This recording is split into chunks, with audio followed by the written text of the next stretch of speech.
Let's see if this works out here. I think I got the volume up where it should be. It's an old banjo. It's an old mountain banjo that I just rebuilt with the help of some very long-suffering patient friends. This thing was in really, really bad shape when I got it. I've had old, moldy and decrepit banjos before, but this was actually the first one I ever got that had been gnawed on. I've covered up part of it, but there's tooth marks there.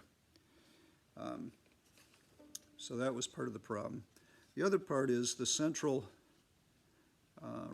wooden ring on this was split and there was parts missing. So had to take apart the whole thing and just ditch the middle ring, put a saw and make a new ring so that it's solid enough for the attachment there for the tailpiece. Put in a new head.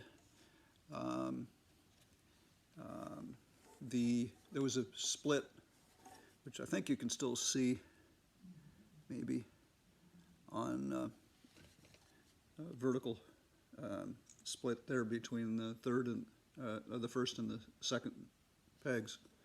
So had to put a thin veneer on the back to reinforce that.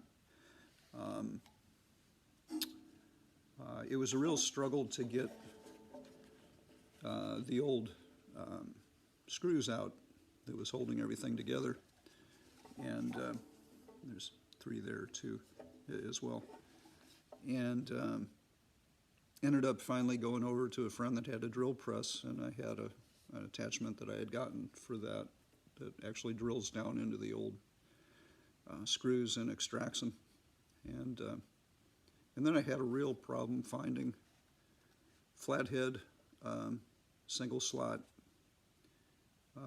wood screws. And I finally found those. A friend of mine had those in his workshop, but couldn't get them at Home Depot, could not get them at Lowe's. So they must not, apparently everything is a Phillips head these days. News to me. Anyway, this is a pretty cool old banjo now. It's actually playable, and I bet it hasn't been playable for 50, 75 years. It was in really, really sad shape. And still looks kind of funky, but these old mountain banjos should look funky, I think. I'm not complaining about that.